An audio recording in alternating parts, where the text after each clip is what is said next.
Hello, YouTube, and welcome in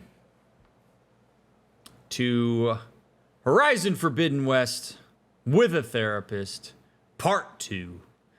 I am so glad that you must have enjoyed Part 1 enough that you decided to come back for Part 2.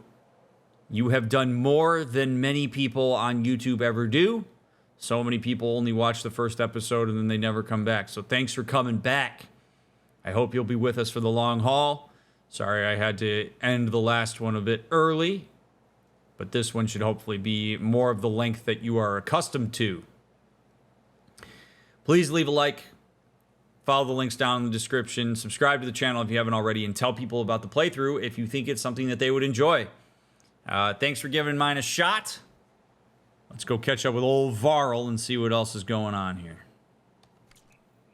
Also, I fixed something in my OBS from when I did episode 1. Hopefully, the video of gameplay will be a little bit smoother than it was in part 1. So if that was a little jarring for you, I apologize for that. Hopefully it's fixed now. All right.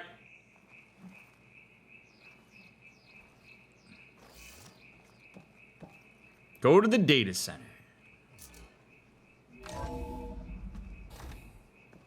Okay, I should find the server room. I love how confidently she just like talks about all of this, like, oh, I should go find the server room. It's like she lived 1,000 years ago already and knows what all this stuff is.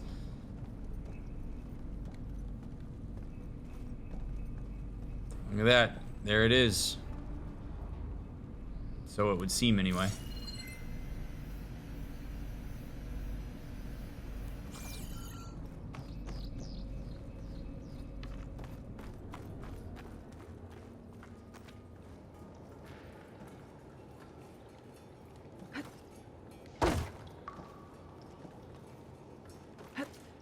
I'm close. I have to be.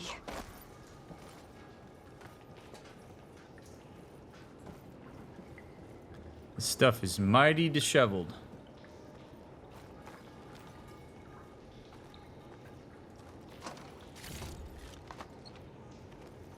Wonder how well the cable management turned out. We're gonna find out.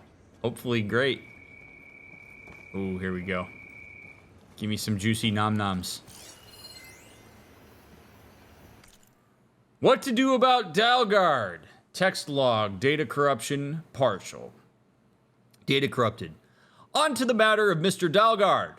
He's been a valuable member of Farzine for years. Even Peter saw the need for a polished spokesman to preserve anonymity for the rest of us. But with all the new members we recruited to increase funds for the Odyssey's expedited timeline, there are simply not enough berths on the ship to accommodate. Cuts have to be made, and let's face it, Oswald lacks the skill set for our future aims. He'll retaliate if we exclude him, of course, so we'll have to give him a proper send-off. But that doesn't mean that his usefulness must end. We have plenty of source material to generate a digital puppet, giving us the means to... Yikes. Yikes. We got some Soma shit going on here. Just make a copy. That's fine. Oof.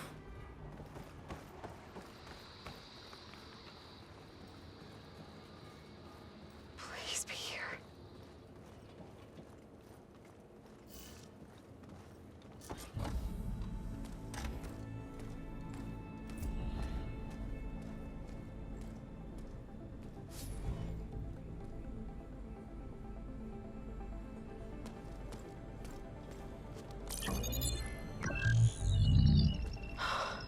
It's here. Gaia version 6.9. Nice. Initializing. Hello. Hi. Elizabeth? Power stance. Travestate. Now, what's this we got here? A Farzine's conspiracy to steal a copy of Gaia? And her subordinate functions? Naughty, naughty. You want me to handle this, Liz? Blasphemers!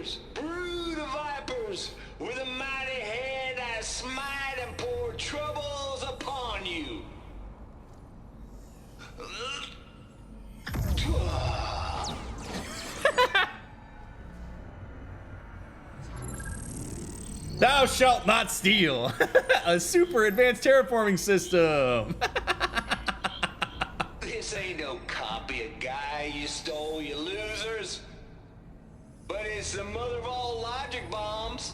So good luck repairing your data. And next time you start thinking you can outsmart a Tate, remember my salute. Damn.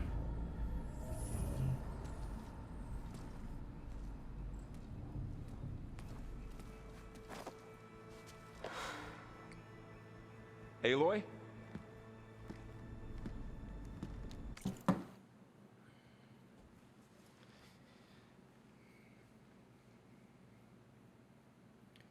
The juxtaposition of Travis Tate's bravado with how utterly devastating this is for Aloy is it's quite the clash. I'm going to focus on the Aloy part of it. Of course they would have planned for Gaia to get copied. I mean, it seemed like a pretty wild thing that would be possible. But Aloy is having to put the pieces together of something that is 1,000 years old and is more complex than anything she could have ever fathomed she was going to come across. One of the things that we will sometimes do as humans when something is particularly important to us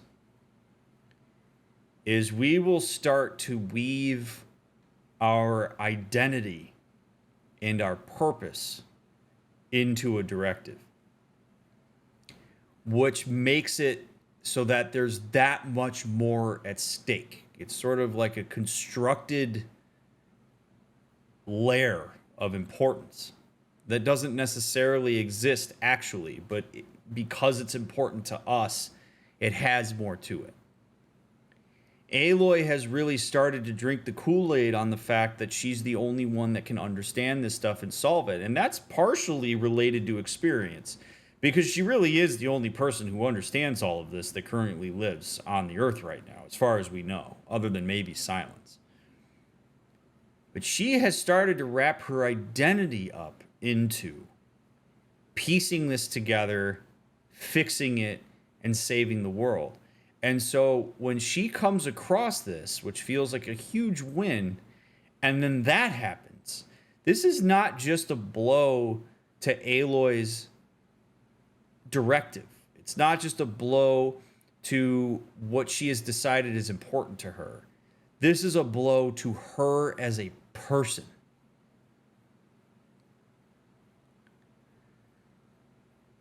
So why do I bring this up? I bring this up because it's okay to wrap your identity up into certain things. It's even okay to wrap your identity up into some unknowns. But if you do that, you have to be mindful that when you have setbacks, it's not about you. It's not a reflection of who you are as a person. This is not a failure on Aloy's part. And if she takes this really personally, it might deeply affect the way that she moves forward with this. So she would need to be mindful of the way that her narratives are crashing down here and the decisions that she's going to make as a result of that. So it's why this is so devastating for her. It's easy for people outside of this to say, Aloy, it's fine. Pick yourself up. Figure it out. You got a problem to solve now. You know, let's engage with that thing that DrMick said was awesome as an episode ago about how you just ever look forward. Really easy to do that when it's not personal for you. So when you recognize that something is very personal for somebody and it's something that they've tied along with their identity, engage with an extra level of empathy. And I hope that Varl is able to figure out a way to do that. But he lacks all the contextual information that would make that easy for him. So anyway, we'll see. It's just, this is really hard for her, and it's understandable. The goddess. There is no goddess. I told you that already.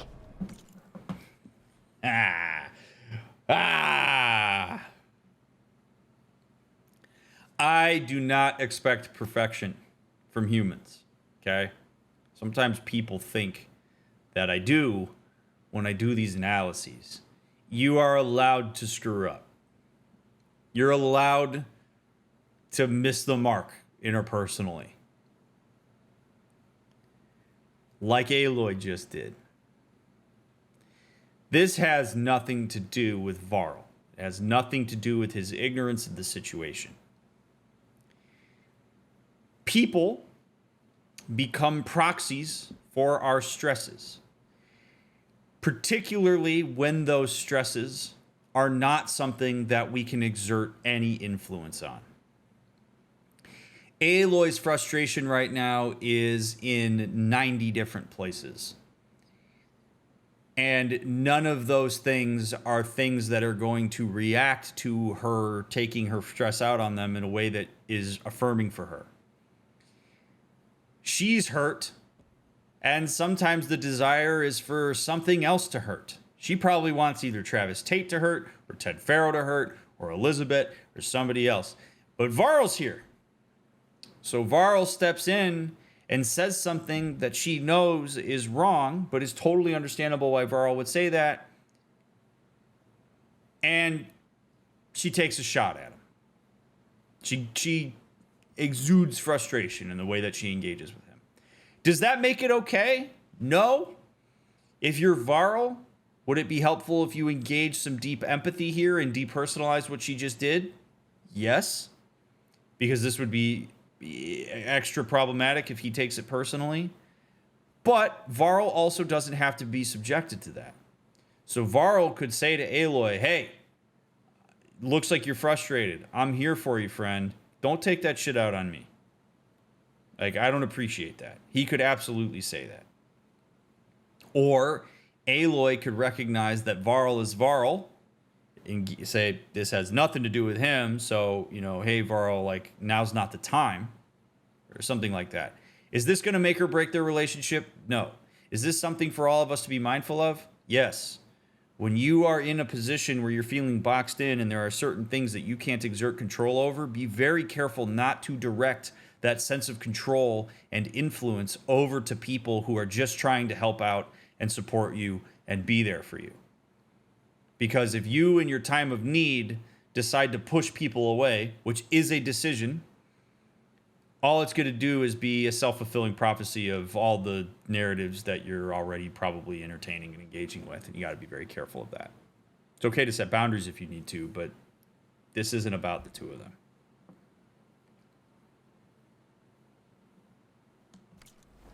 That's not Gaia. That's not what I'm looking for. It's nothing but a fake.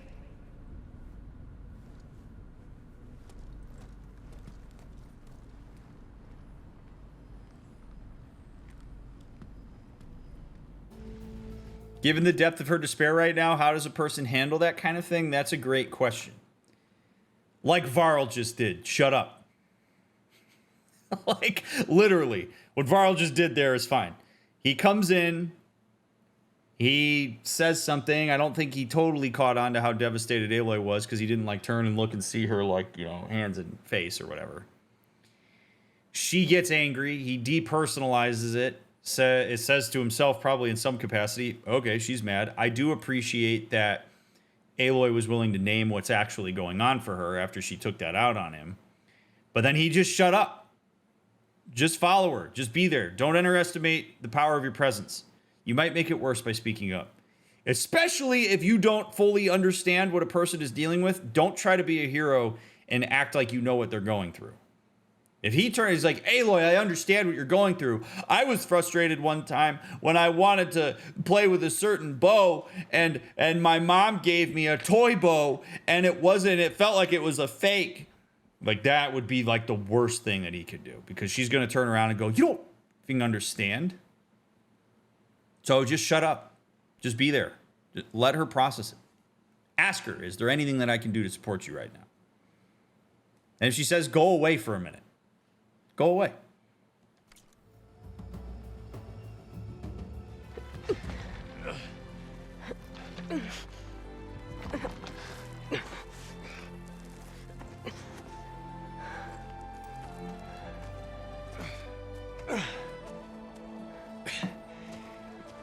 I got it. Varl, I'm sorry. You have a sharp bite sometimes, you know? But it was pretty amazing to see you fly off that tower and blow up the entire basin. The thing is, there's going to be more of that. I know I'm pausing a lot, but we're getting into the good shit now. I like that. I mean, the two of them are showing a lot of maturity here. She apologized. Whether he needed it or not didn't matter. And I'm going to use this as an opportunity to talk about apologies. You should only apologize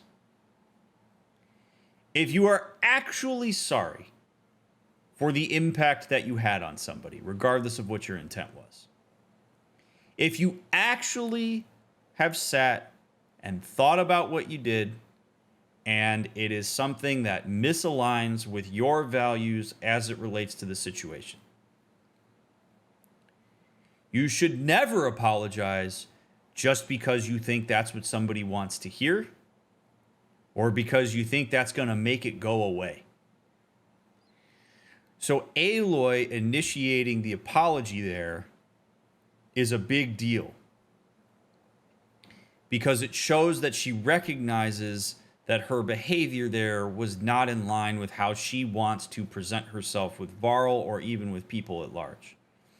And I like that Varl takes that opportunity to give a piece of feedback and then follow it up with an acknowledgement of the broader meta of their relationship.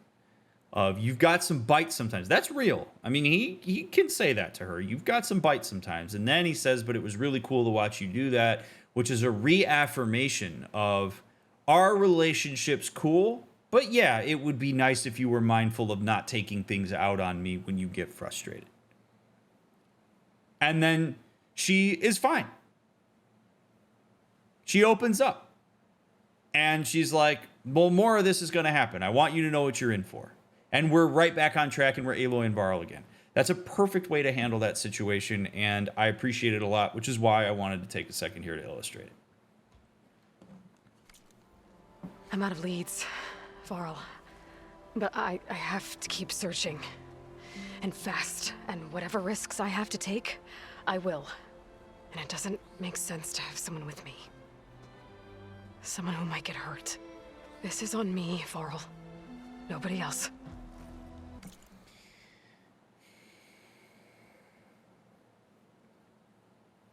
What are we gonna get like 20 minutes into the game? Dude, this is just, there's so much shit here. Okay.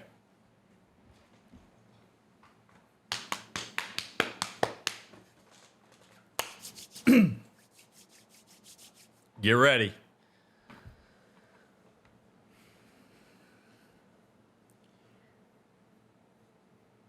Work really hard in your own life to avoid doing what Aloy just did. Okay? Here's why.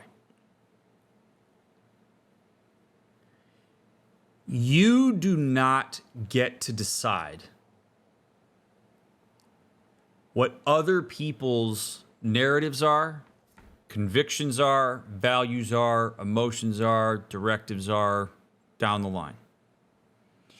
You also do not get to police other people's boundaries.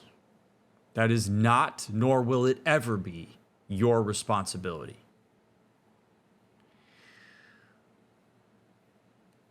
Aloy seems to be caught in a classic position that people get caught in when they want to set a boundary, but are either not particularly skilled at setting the boundary or are averse to the discomfort of doing so. Which is, instead of Aloy saying, Varl, I do not want you to come with me. It is too dangerous. I want to do this alone. It's nothing personal. please do not follow me, because what I am trying to accomplish is something that needs to be done solo, which would be perfectly reasonable for her to do and would be a very clear statement of her boundaries. She might even say, and if you continue to follow me, that's going to be a problem. I'm either going to leave you behind, or I might have to fight you, because that's how serious this is that I do it alone. That's okay. You reaffirm the consequences for a boundary violation. But instead of doing that, Aloy decides to pitch her boundary as if she's doing Varl a favor, as if she understands something that he does not, and that it is in his best interest that she makes that decision on his behalf. And there's two reasons why that's a problem. The first one is because it gives Varl zero insight into whatever boundary she's trying to set and why, because she's making it about him. And two, she's putting him in a position to have to either defend himself, because that's not something he's worried about, and then push to advocate for himself, which she's going to perceive as a boundary violation because she's trying to set a boundary. And then it creates this cycle of argument that is not necessary at all. And it's all because Aloy essentially is stealing Varl's autonomy. If there is a window for Varl to join, should he want to, Aloy needs to give Varl the opportunity to say that.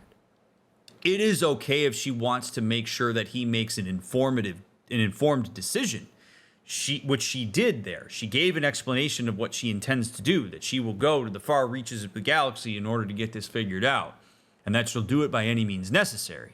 That's fine. If Varl says, I'm totally cool with that, Aloy, and I would like to join you on this journey and take on whatever supportive role I can,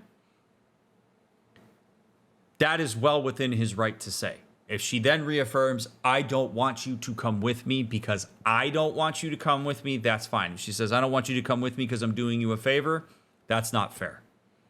I really hope that makes sense. Don't do what Aloy just did. It's going to really harm your interpersonal relationships, because you're not giving people the autonomy to make their own decisions about how they want to engage with you and with the world around them. Now, we would not, so with that said, we would not say that if Varl says, well, I'm coming with you no matter what, that's a boundary that Aloy has to respect. No. Boundaries of distance are almost always, leaning toward always, the thing you have to respect over boundaries of closeness. If a person says, I need you to stand over here, and you're like, no, I want to stand in your personal space, their boundary overrides yours. And that's something that I wish more people would learn and follow in their lives. All right, with that said, I'm going to leave for just a minute to go tuck my beautiful wife into bed, and then I will be right back, and then we will continue from this conversation. But chew on what I just said, because it's a really important point, and I hope Aloy doesn't continue to do it. By the way, so if you're Varl here, and you are trying to figure out how to craft a response to this, the way that you would want to handle this is to say to Aloy, that's not for you to decide. I have decided that it is worthwhile for me to engage on this process with you, no matter how dangerous it may be. You need to tell me whether this is something that you want. If there is any latitude for me to join you, and you're just worried about my safety, I do not want you to worry about that. I want you to tell me if it would actually be useful to you for me to come with you. Because if it would be, I am all in. Like, assert your autonomy there. And if Aloy keeps doing the, well, I just, you are gonna blah, blah, like you say, Aloy, you either need to tell me that you don't want me to come with you for your reasons, or I'm coming with you. Because I'm willing to, if you're worried about my safety, I'm not. So that's off the table now. So tell me, now that that's off the table, how you feeling about me coming with you? That kind of thing. All right. See what he does. Hold on. Before, in Meridian, you said there was a man who helped you. Sylens. You said you used to talk to him a lot about things you discovered from the old world, things no one else understands. And he gave you the lance you used to defeat Hades. He's gone, Varl. I haven't heard from him since the battle against Hades. Sure, but Spy Master Murad back in Meridian, he's good at finding people, isn't he? Varl, Come on, it might work. Plus, you'll get to see some friendly faces again. Okay. I guess it's worth a shot. Yo! Way to go, bro! Good shit. Also, I really love that Aloy was able... This is a bigger moment for Aloy than it is for Varl. Because Aloy had a choice there. Aloy's choice was, do I lock into my pre-existing narrative that I have to do everything on my own no matter what and figure it out on my own? Or do I acknowledge the experience I had all throughout the last video game where I only was able to accomplish what I accomplished because I got a lot of help from people? That's not as easy of a decision as we all like to think that it is. And Aloy's willingness to engage with that and say, you know what? Yeah, Varl, I think you actually might be right. Let's go get some help from people. Big deal. Good for her. We've got a long walk ahead. Actually, I've got a better idea. Because I can control machines. Hell yeah.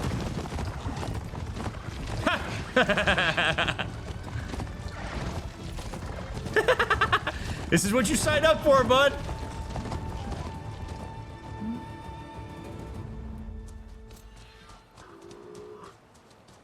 It's actually a really great point, Rogue, and I appreciate that you just made it.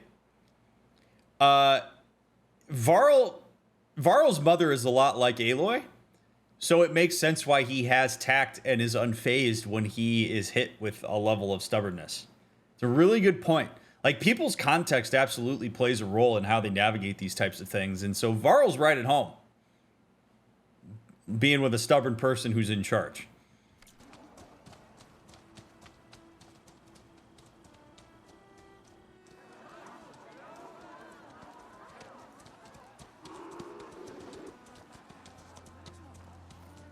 Pretty bold coming in there riding the animals.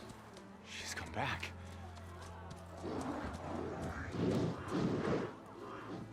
Bless us.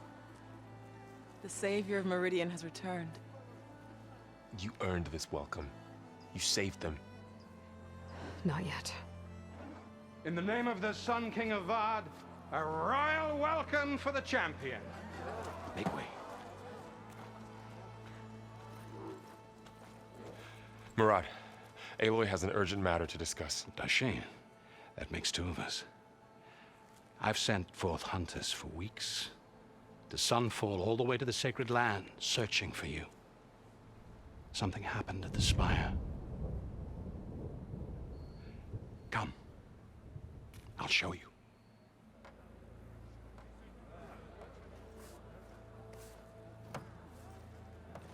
Watch your step. You saved us all, to be sure, but we're still cleaning up the mess.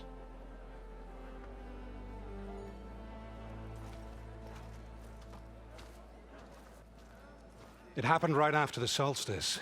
We were able to explain it away, thank the sun. Otherwise, it might have caused a panic.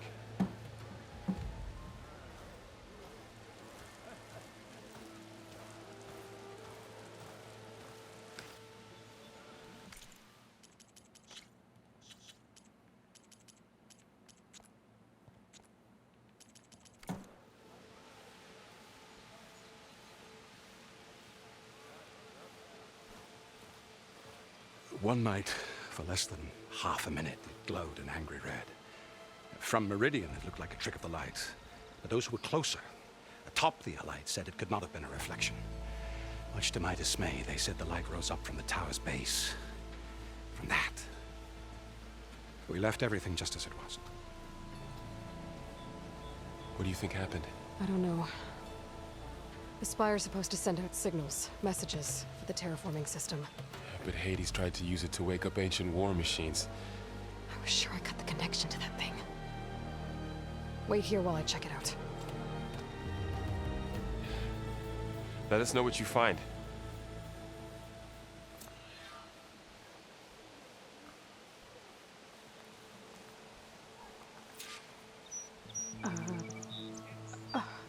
Is that a statue of me? That's new.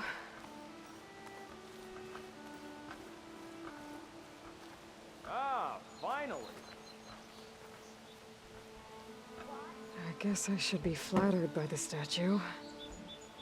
It feels wrong. Especially when my job's only half done.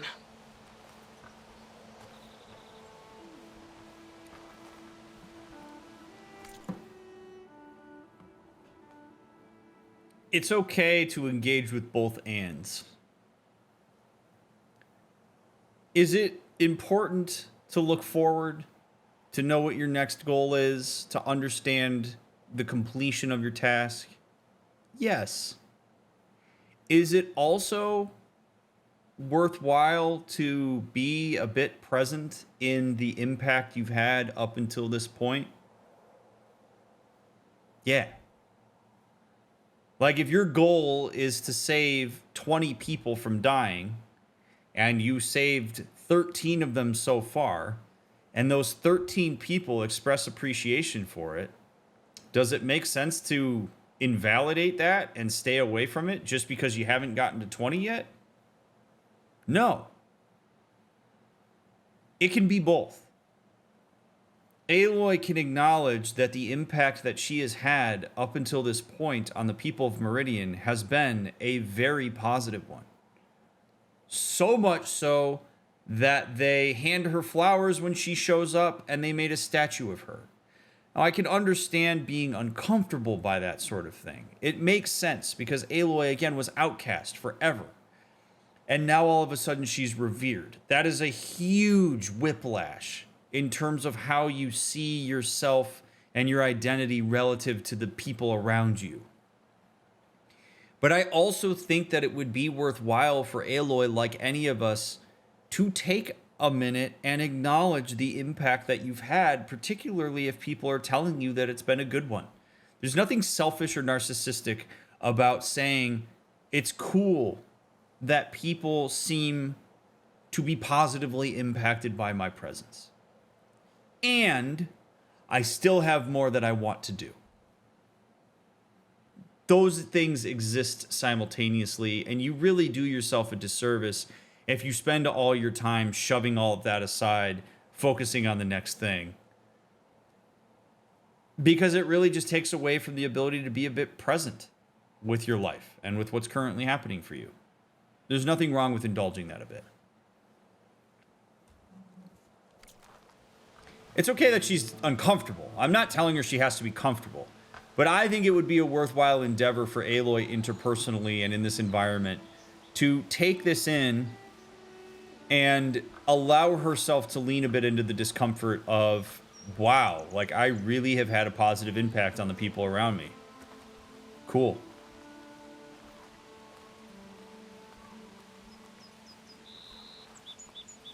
Like, you don't always have to negate the good stuff just because you still have bad stuff you're trying to attend to. I've got a bad feeling about this. FAS. Looks the same as before. FAS BOR7 quantum processing module. Oh boy, am I about to pull this thing out? I could pull this thing out of the... What?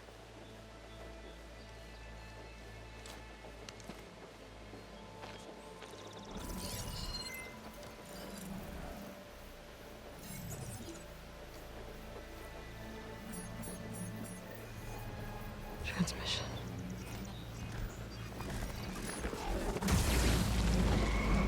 Oh boy.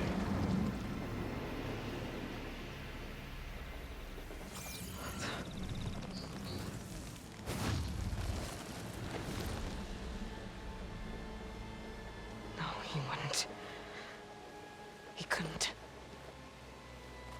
She knows. Something was transmitted from the top of the spire. I guess I have to find a way up there. Ha!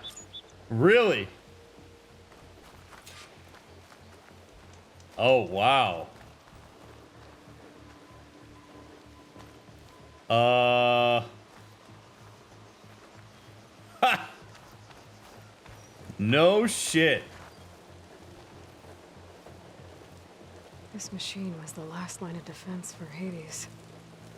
It dragged the orb up here and then nearly killed me, but it's just a piece of scrap now.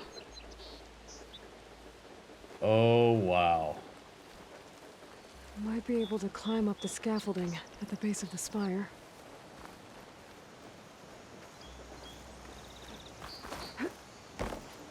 All right. Up we go. Maybe I can jump to that ledge behind me. All right, Aloy, like, I love your thought process and that you're willing to share it with us, but, you know, you can give me, like... Oh, boy. Like, give me, like, a second. No, actually, I like in these games that we hear Aloy's thought process. I think it's kind of cool.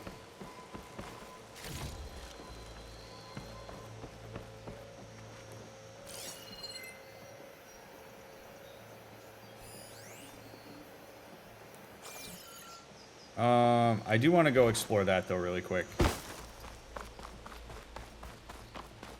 Machine carcasses. Remnants from the Battle of the Elite.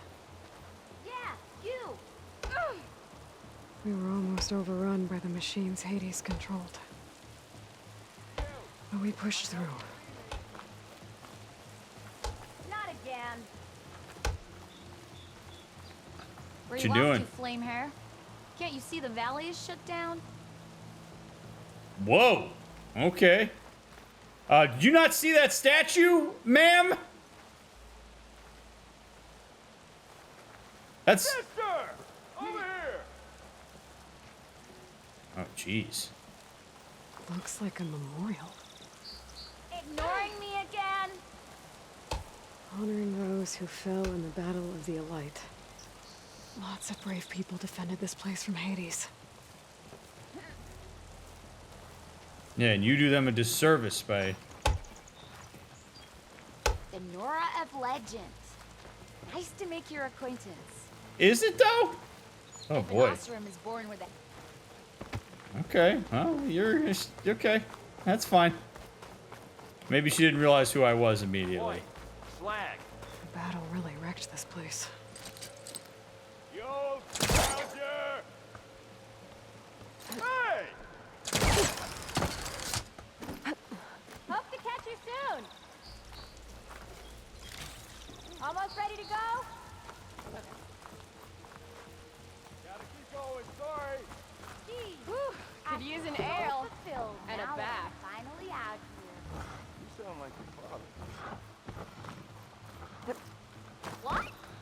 I wasn't paying attention. Watch out for canisters in the rubble. Don't want another blast.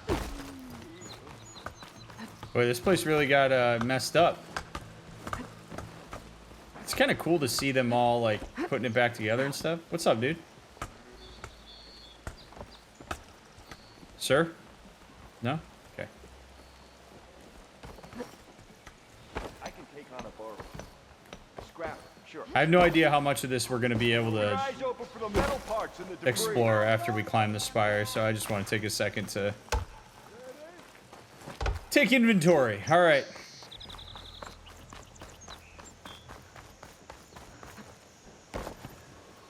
Oh my god, was that really already a year ago, Anonymous? Wow.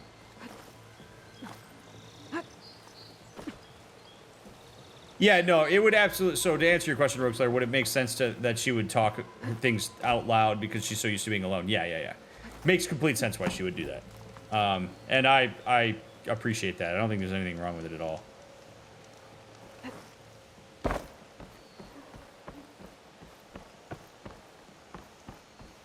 just the gamer in me that wants her to give me a second to figure it out, you know? Get over here! There we go.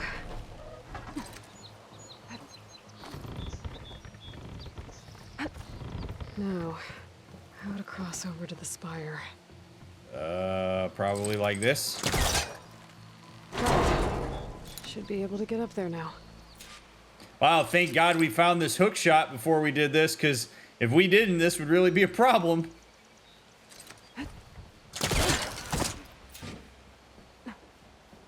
Amazing how things work out like that, huh? Helping me when he gave me his lance. But it looks like he tricked me. It transmitted something through the spire. Did he save Hades? Why would he do that? Well, if I can figure out where he sent it, I can track him down. Hopefully the transmission node at the top will tell me. Looks like this panel's ajar. Can I go up through the inside?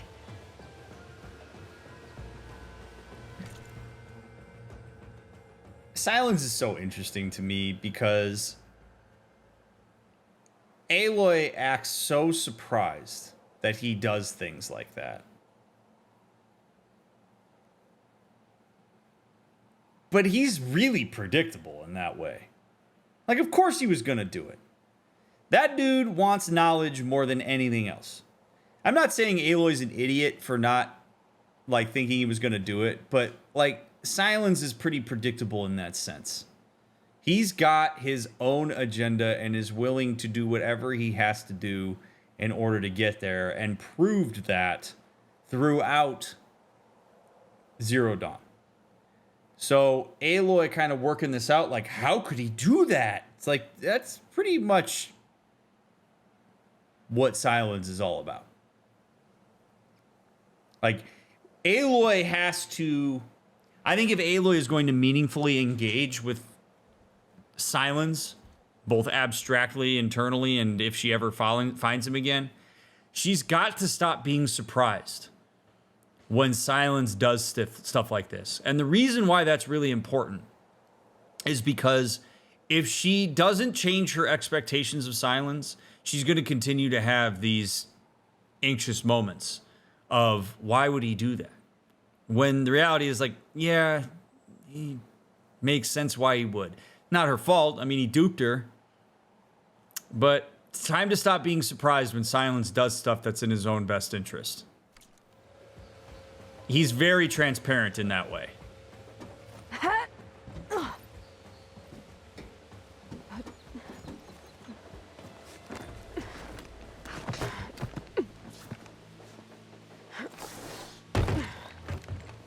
An elevator? Let's see.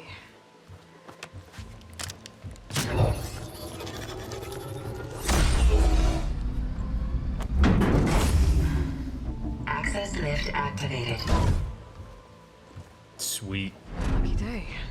Engaging maintenance configuration. The whole thing is opening up. Wonder what the Carja will make of this. Oh!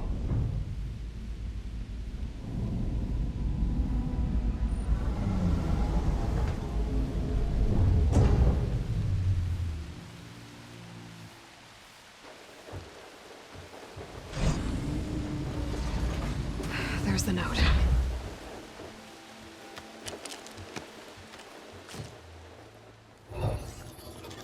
Yeah, just stick it in. What's the worst that could happen? Sword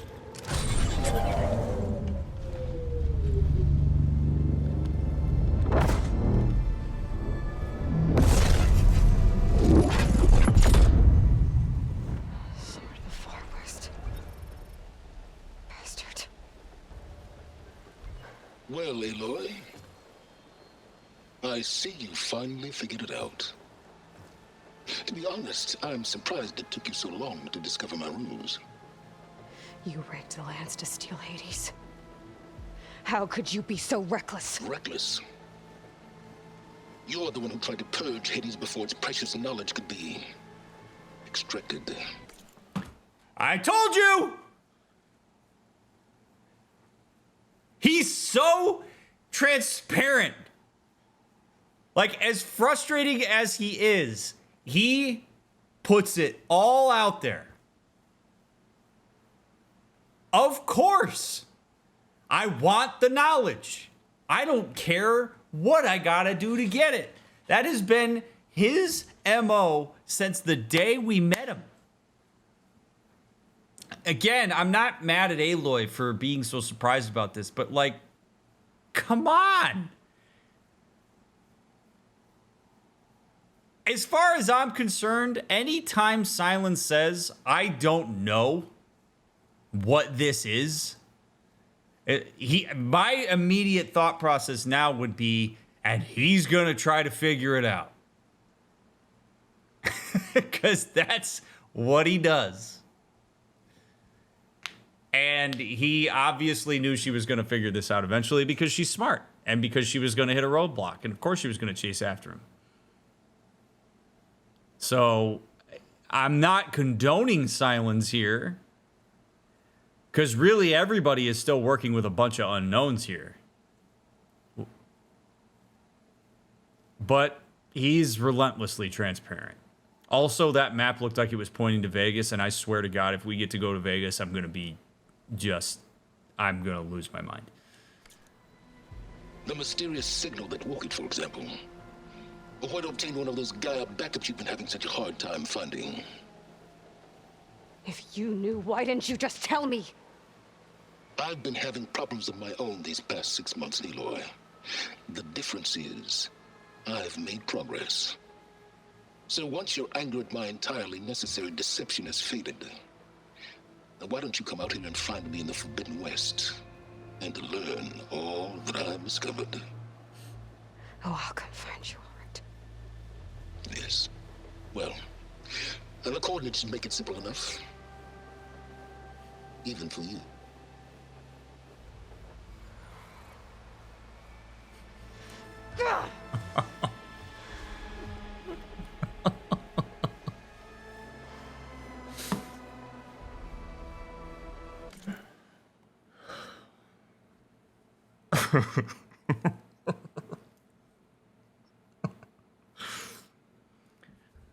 Man, R.I.P. to Lance Reddick. He's so good.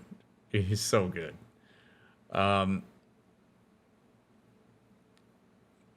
Okay.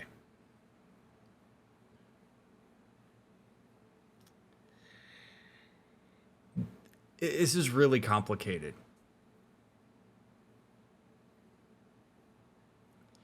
And I'm going to preface what I'm about to say by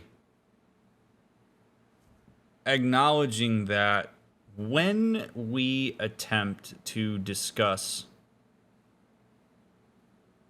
like relationships and the dynamics within them,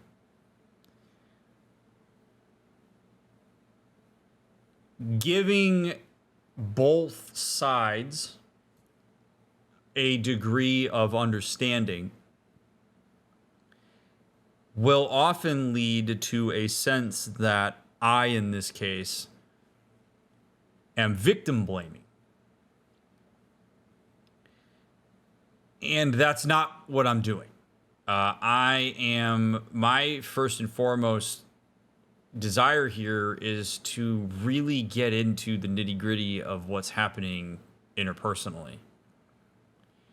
So just please keep that in mind throughout this playthrough when we talk about the dynamics between Aloy and Sylens, because I'm sure this is not the first time that we're going to talk about this. I think Aloy's frustration here is probably twofold. I think on one hand, she's pissed at Sylens. Understandably so. He duped her. He absolutely did not give her all the information about what it was that he was going to do. And she is essentially in a one-down position now as the result of that, because she is not fully in the know. I think she is also very likely frustrated with herself. I think Aloy is frustrated that she didn't see that coming that she didn't anticipate it. I think she prides herself on being smart, on being able to get the job done. I think she's probably frustrated that she had to rely on Sylens to some degree, and that her own desire to fix all of this blinded her from asking some really tough questions to Sylens. Because I think it did. Sylens had a track record of constantly not giving her much information when he was giving her instructions on what he thought that she should do. And there were multiple times that we came out on the back end of that frustrated because of the lack of information that he gave. At this point, why would this be any different? So Aloy should learn from this experience that any time she engages with Sylens, she needs to be aggressively harsh with challenging him. And I actually think Sylens would appreciate that.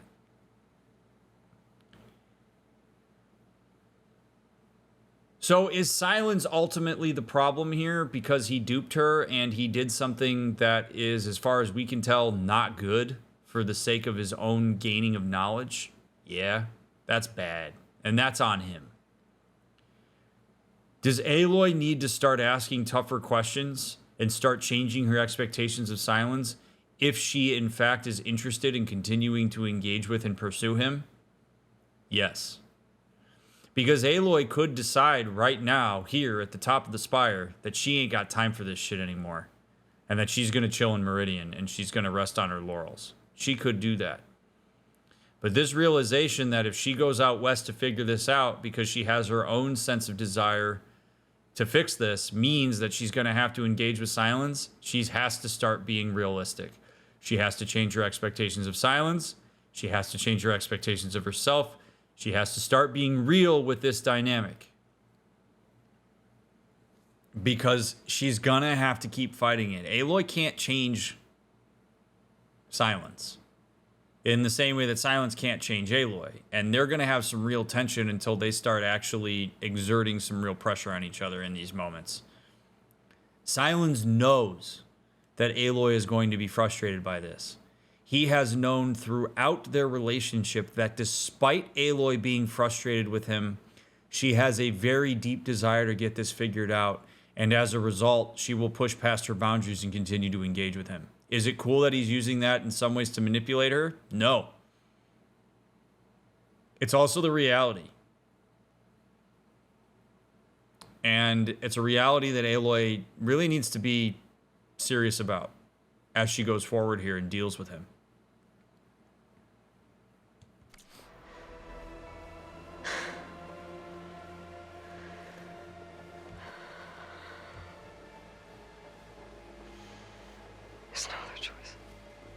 Yes, there is.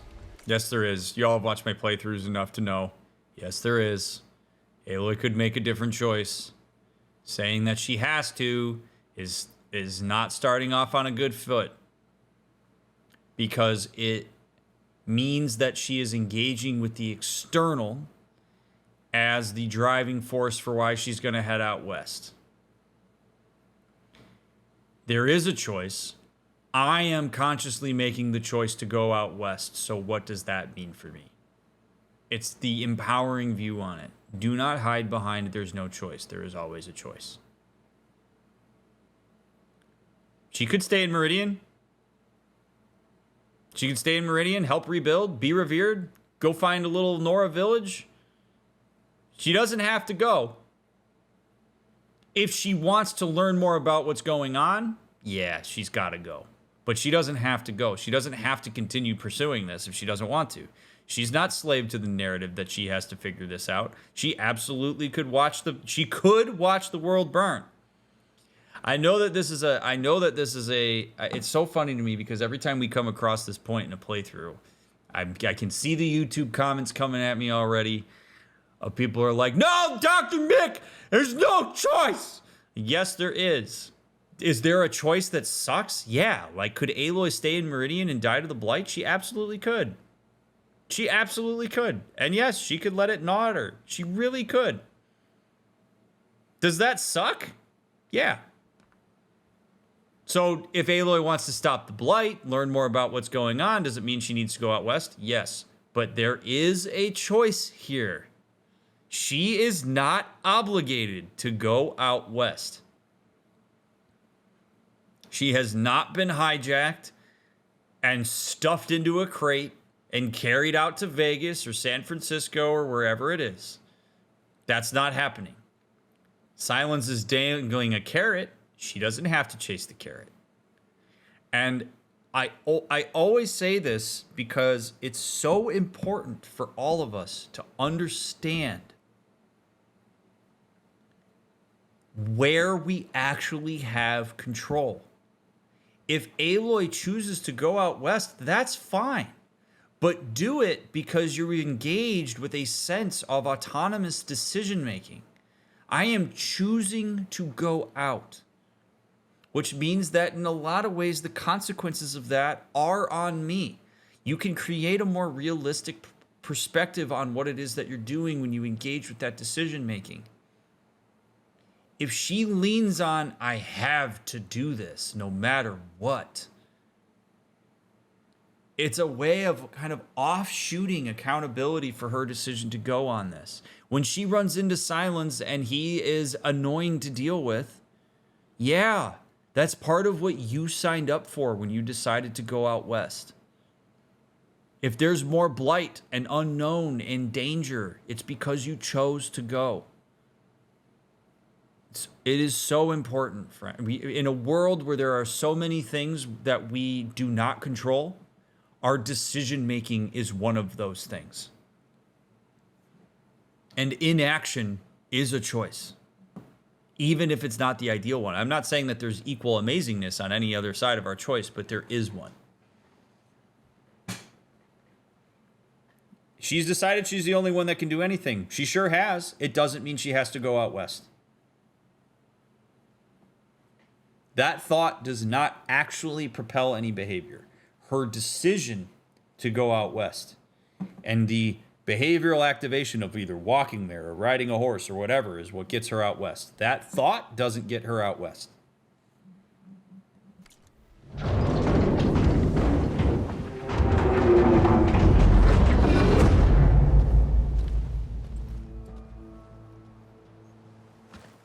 Better let Varl and Murad know what I found. Yeah, got work to do.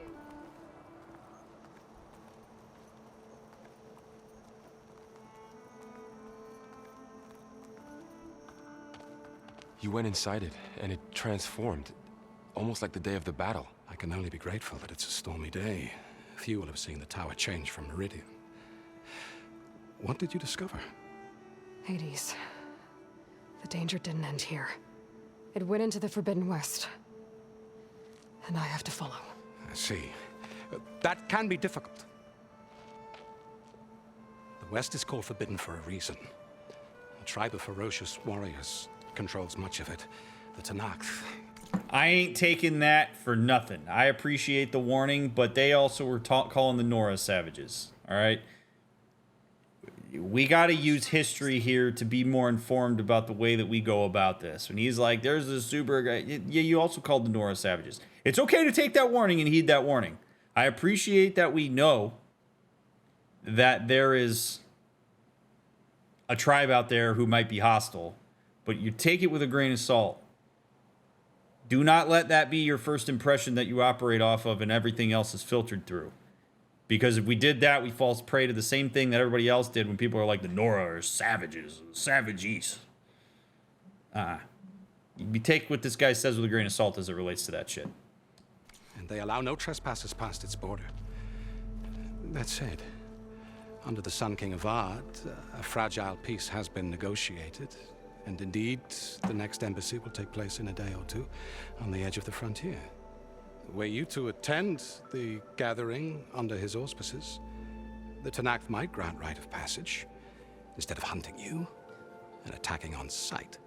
Great, just what I need. More killers. the Sun King. He's like, Bay's here. I gotta see her. Aloy, it's good to see you. You left in such haste. We never had a chance to properly thank you. Can we show the champion the spear now, please? Itamen, quiet. It's true.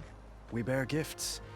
Decorum usually calls for a ceremony of offering at the palace, but I thought you would prefer a less formal occasion. Bring them, please. Avad, this is all very kind, but Who's it? Vanasha.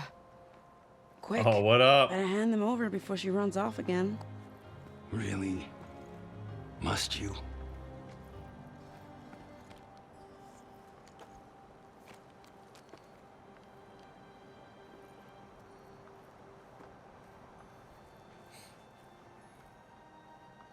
Try it on.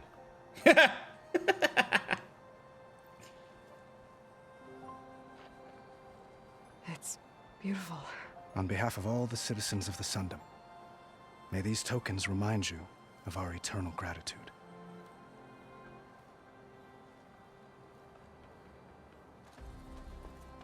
It doesn't look comfortable at all.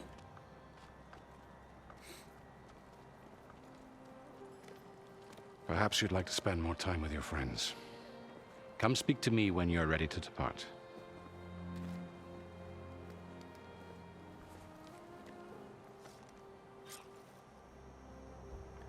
I'd like to just say that I really appreciate all of you being I here. need to attach the master override to my new spear. Should be a workbench around here I can use.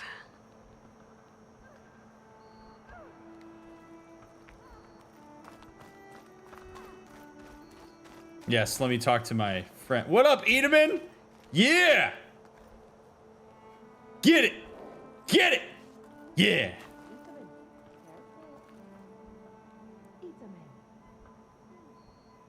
Yeah.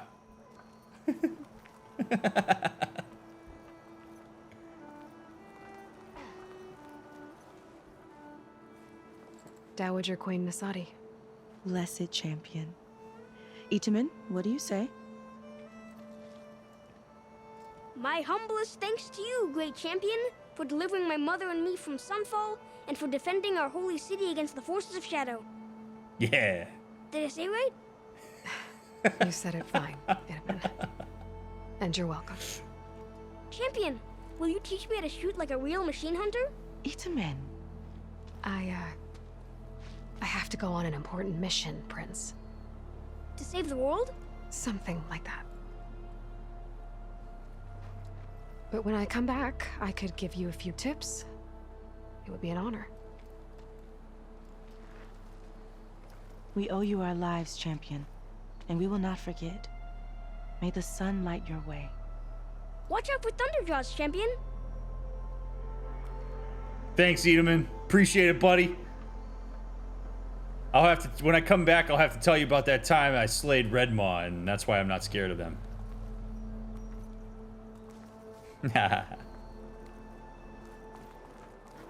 Yeah. Love it.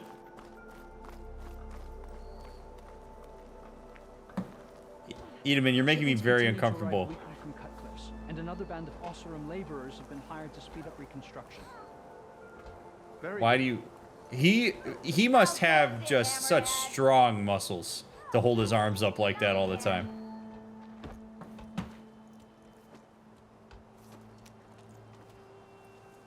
The sculptor wanted something even bigger, twice the size, covered in gold and jewels. But I was quite certain you wouldn't appreciate that. You were right.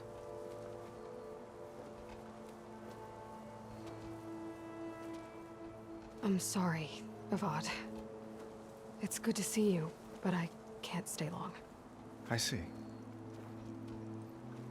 I'd hoped you'd remain in the city for a time. Perhaps at the palace. Meridian's still in danger, but it's bigger than that. To put things right, I have to go west. To Nox territory. By the sun, that's a Noct? Ooh, hands down for that. Okay, back up. Well, perhaps Murad already told you, but after years of hostility, we've negotiated a truce in hopes of a lasting peace. Another embassy will be held in just a day or two. Bro, I don't know how he does this. I'm tired just doing it now. I think he's got to hold up those cool little thingies dangling from his arms, but Jesus. When you say years of hostility, I assume you mean the Red Raids? Ah, yes. My favorite subject. I wouldn't ask if I didn't need to know. As you know, my father raided all the border tribes. Asurum, Banuk, and Nora suffered greatly, resisting as best they could. But none fought back like the Tenakth. They rose up and assaulted our western front at Barren Light, sweeping us from their lands. Getting them to talk to us again after that was tricky. Dude, the facial animations make such a difference in this. Holy crap. Like, it's so good. How did you get the Tenakth to talk again after the war? The same way I got you to talk. By giving gifts. The Tenakth like tiaras? More like medals, spices, and relics looted during the fighting. We've met with them on several occasions, and the gifts seem to have eased the tension. But this coming embassy is the most important yet. The best sign we've had so far that the Tenakth want lasting peace. What makes this coming embassy so special? Well, just like today, it is special because of the guest. Our delegation will meet with the Tenakth just outside Barren Light. We'll give them treasure, and they'll return a prisoner. Vashav, one of our finest soldiers. Soldier? Don't you mean raider? No, not in this case. Vashav is my cousin, nothing like Helis and his ilk. He joined the Western expedition with the hopes of reining in certain excesses. But he was captured during a heroic defense of our forward base at Cinnabar Sands, and has been held ever since.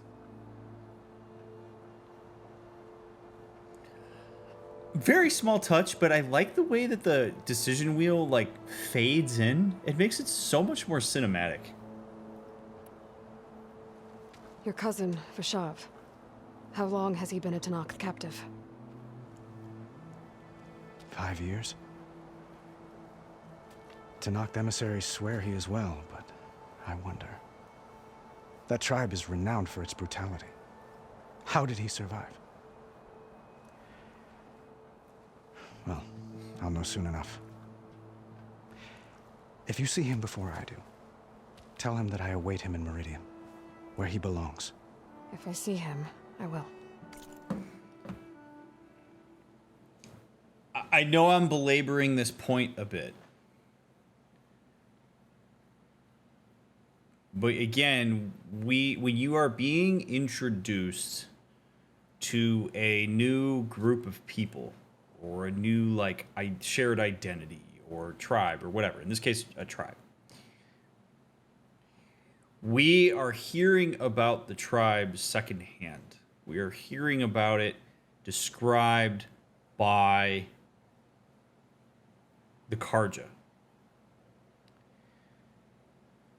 And if you listen really intently, instead of just taking everything they say at face value and assuming that it is true, if you listen in between the lines, you will hear some possible discrepancies in the myopic story that they're telling about these people being dangerous savages. Avad's curiosity there about how is it that my cousin has survived a tribe that is renowned for its brutality is an interesting one if you don't engage fully with the story that you've been told. Could it be that this guy is a super powerful guy and he held his own in battle or whatever? Sure. But ask yourself, what are the reasons why somebody would live prolonged with a group of people that are considered to be dangerous? Is it that they have him as a bargaining chip? Maybe. That kind of reaffirms the story. Or perhaps there is a degree of mercy. Perhaps this group of people has some empathic bones in their bodies. We don't know. So it's so important to take in what people tell you about certain groups, but to be critical about what those people say until you have your own experience. They might be incredibly merciful to this guy. They might be treating him well. They might be sharing information. They might not know how to get a hold of the king, or there could be any number of reasons why he has survived this.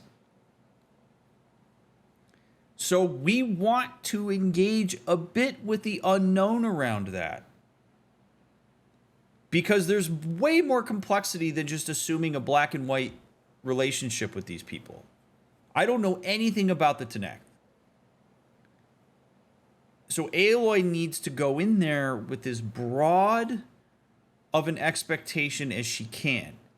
She can protect herself. She can understand that she's been warned, but also there might be more there. They might be more reasonable than what the Karja are letting on. And again, I'm even more gung-ho on this because the Karja were all like, you know, those savage Nora don't understand shit. Like, that's not how the Nora are at all. So be very careful about getting your first impression information from outsiders, because it can absolutely limit you.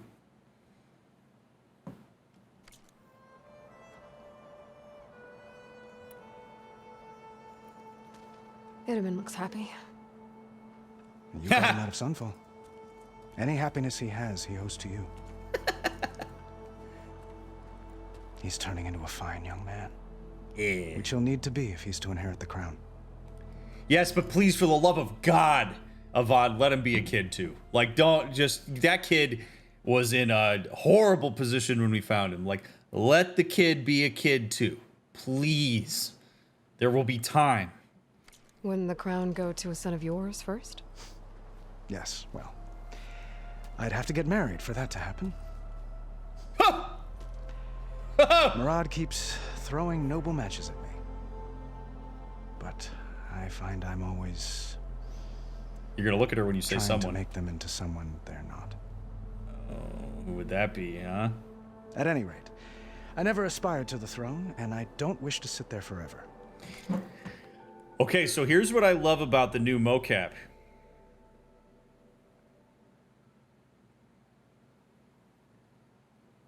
Aloy doesn't seem totally averse.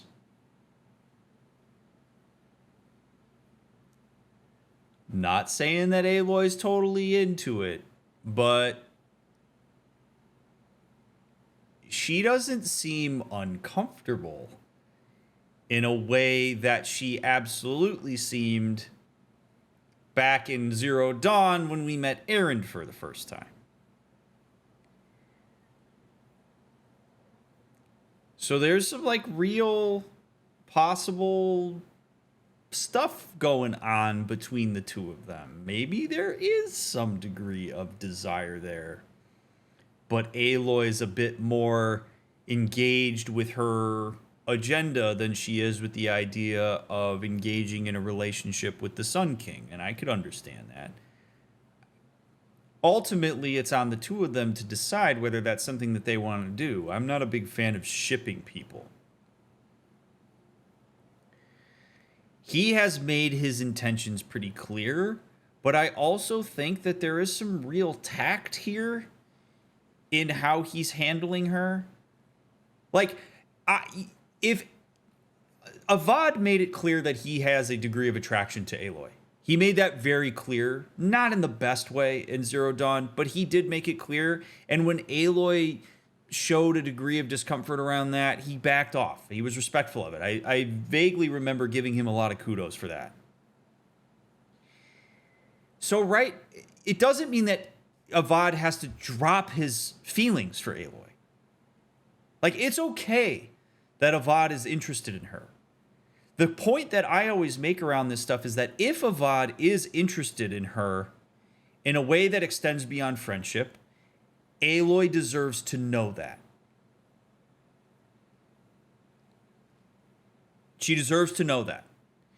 And so if she knows that and continues to engage with Avad, And he says something like, you know, everybody keeps trying to get me hooked up and I keep trying to turn them into somebody they're not. And it's pretty obvious that he's talking about her. That's perfectly okay because she knows the deal. He's not being weirdly covert about it or hitting on her in the context of a relationship that's not about that. He's made it very clear that he has interest in her. And if she wanted him to stop, this would be another moment where she'd be like, Avad, you got to stop doing that, dude. I've already told you I'm out on that. Please knock it off. It makes it hard to talk to you when you do that. But she didn't do that. She kind of looks away. She's blushing. There's a part of her that I think is flattered by that. All of this is able to be picked up through the nonverbals that are conveyed through motion capture that were not particularly easy to pick up on back in Zero Dawn. So I appreciate that Avad is sensitive to that dynamic.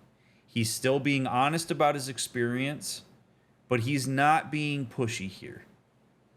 And he's reading the feedback from Aloy, which again, as far as I'm concerned, from a nonverbal standpoint, suggests that there's a part of her that finds it interesting. Has maybe entertained the thought. And that's okay. When Edaman comes of age, I hope to step aside. Free of the crown. I might finally be able to travel the world.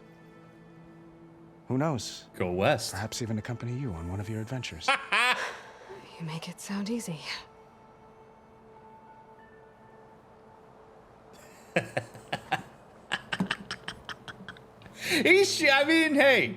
Hey, you know where he stands, Aloy. You want it, you can get it.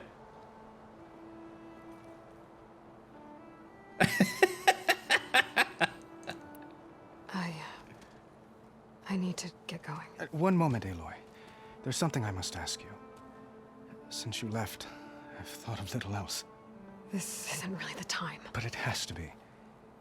The way you left before, there's no way to know when I'll see you again. I'm not trying to stop you, or hold you back, but I need to know. When your mission is over, will you return to Meridian and stay? Bro, that's a big ask. Whoa, whoa, whoa, whoa, whoa, whoa, whoa, whoa, whoa, whoa, whoa, whoa, whoa. This is where now the tides have changed now, okay? He was doing, his intention was obvious. She was picking it up. He was fine. She was holding back. Totally cool. His anxiety spiked. And there is nobody who is responsible for Avad's anxiety here other than Avad. Avad's anxiety is probably related to, am I ever going to see you again? Are you ever going to come back? Are you going to find somebody else while you're out on the frontier? Are you going to die? Whatever. He is anxious about all the unknowns that are involved with Aloy and himself. And that's okay. That's okay. He gets to be anxious. I am never going to take an emotional experience away from anybody. That's fine. But when you use this moment to ask Aloy to reassure that anxiety amidst a litany of unknown variables, that's not fair. He's got power. He's the king. It adds a degree of pressure here that I don't think is appropriate for him to put on her, given the fact that there was absolutely clear intent within the way that he was engaging with her prior to this. So it's understandable that he wants to get some info from her. But Aloy, I really want to dissect the nuance of this, okay? Because this type of situation really happens for people.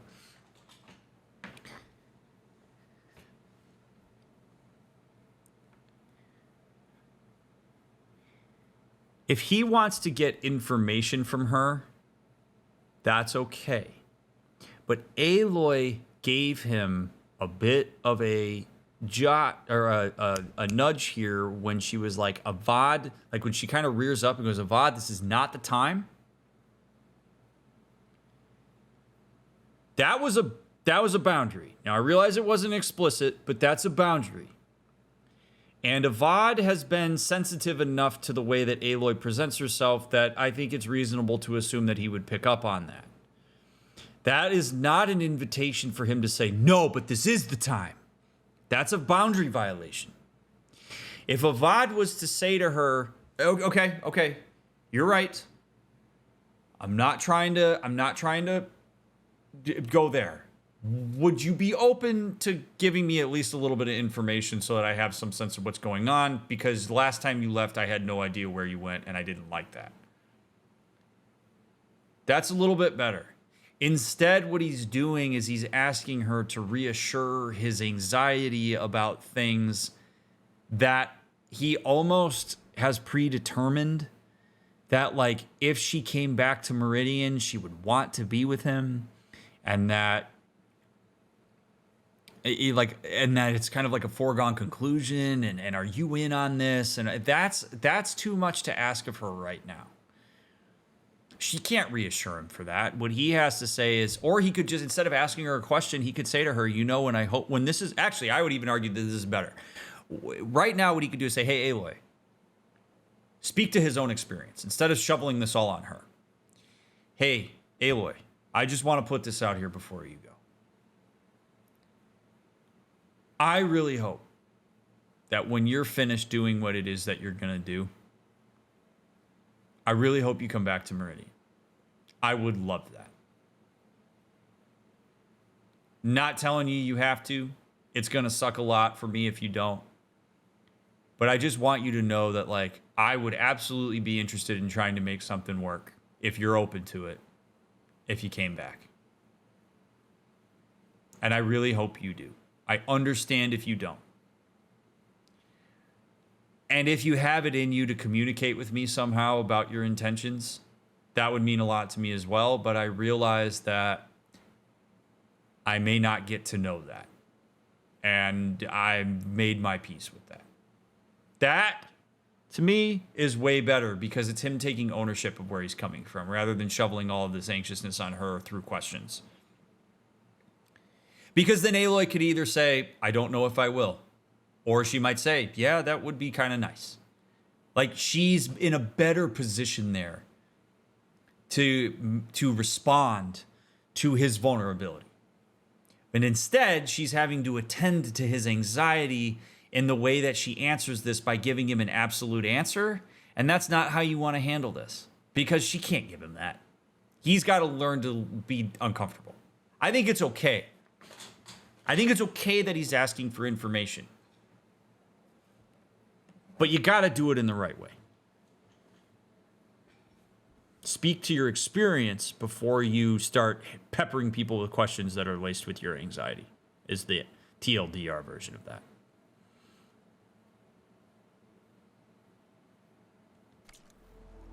Long enough for us to spend time to get to know each other properly, perhaps. Flashpoints offer moments of emotional choice. How Aloy expresses her personality is up to you. Choose fight, and she will confront the challenge directly. Choose brain, she will use her insight to find a clever, less obvious approach. Use heart, Aloy will express compassion or give voice to her deepest convictions.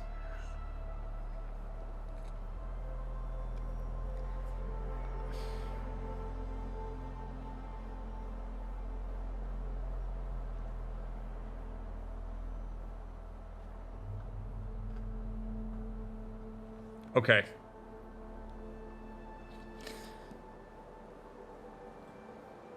So here's my boy,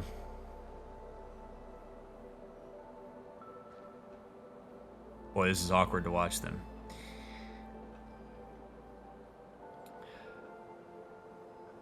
Aloy will express compassion or give voice to her deepest convictions. Okay, so I hate this because this isn't about me. This is about Aloy. And I don't like the idea of it being like, what do I think Aloy would do? You know, when I played Mass Effect, Commander Shepard is me. So I could make the calls and stuff. This...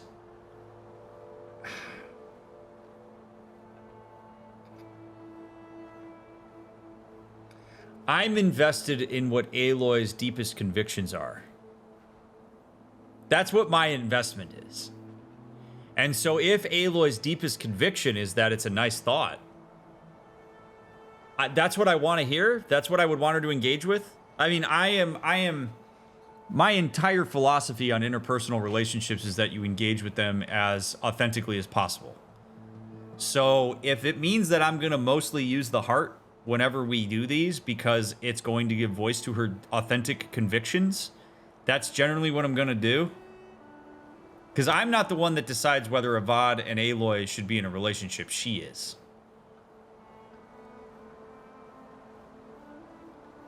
I mean, are you kidding? Doesn't make sense because it doesn't seem like there's a challenge there that she has to...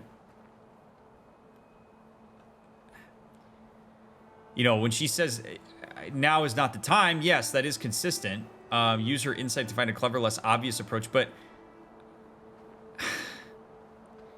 I don't want to make this choice.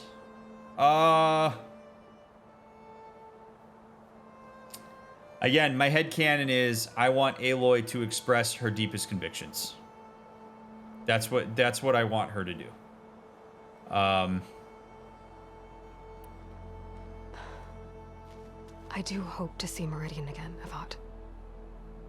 And you. But this mission, it's my life. It's all I can think about. I have to stay focused. What happens after? I can't imagine that. I wouldn't know where to begin. Well, if that place were to end up being Meridian, know that you will always receive a boundless welcome here. Tend to your mission. Perfection! All around. Perfection. I love everything about that. Every single thing that just happened. Perfection. Thank you. And Aloy, I will hope for your success and look forward to your return. Rock on, brother. Excellent. Her answer didn't give any reassurance. It didn't give any reassurance. And he was presented with a choice there. Do I allow that uncertainty to sit here and do I make the best of it and engage with her authentically as a result of that? Or do I push forward to see her reassure my continued anxiety that has been spiked by the fact that she did not give me a committal answer? And he chose the better option. Thank God.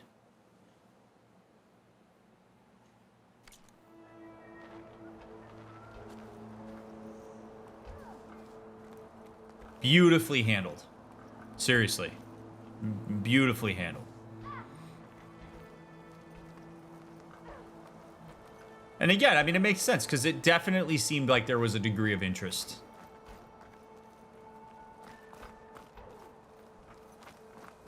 How goes it, Hammerhead? All right. Talk to your friends. Modify your spear. All right. Talk to my friends. What other friends do I have to talk to? I don't want to talk to Blameless yet. Savior, the orb remains untouched, as per Blameless Murad's instructions. Ugh. Okay, you're addressing me as Savior. Where is... Wait, I remember her. I suppose Vasha? you heard back from that lazy brother of yours.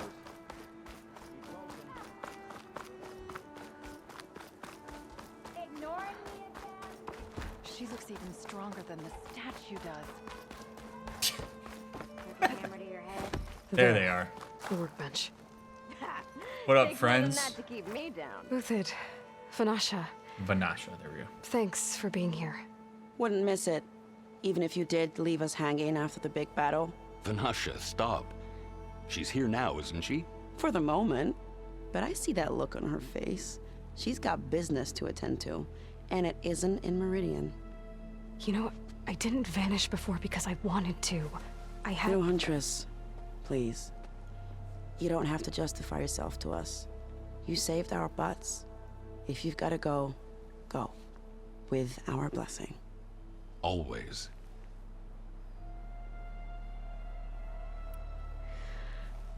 You both look like you're doing well. Mr. Shiny Pants here is now the Sun King's senior military advisor. That means people actually have to listen to him talk?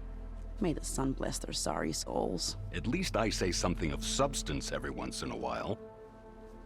What was that? I just fell asleep while you were talking. And how about you, Vanasha?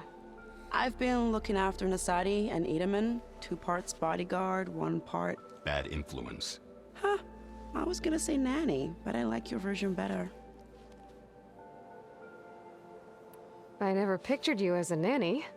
Edaman must be special. Hold on now. I'm not entirely domesticated. Nasadi was the Mad Sun King's wife. She has enemies. I've had to foil a plot or 2. Right. You can try to hide it, but inside, you're as soft as a silk pillow. Oh, you have no idea. Huh? Oh dear. We're not talking about Edaman? Yeah, okay, I admit it. Edaman's cute. He's fun, and he looks up to me. I like him. Except when he forgets to wash his hands after hooking worms in that muddy garden behind a solarium. Blech.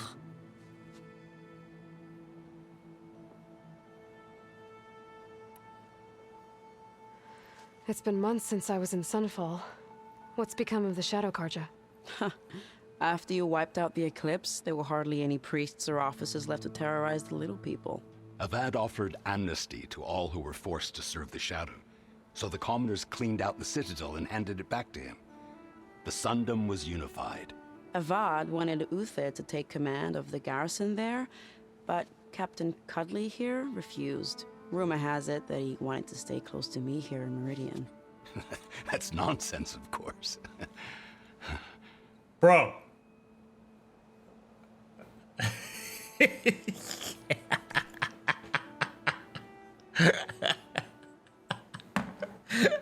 Oh, man. That dude is DrMick in high school, okay? Women weren't falling all over themselves for me, but that's exactly how I would have handled that. Okay? That is me. Just like, oh my God, I don't know what to do with this. Like, play it cool. Can't. Okay. DrMick's sad history aside.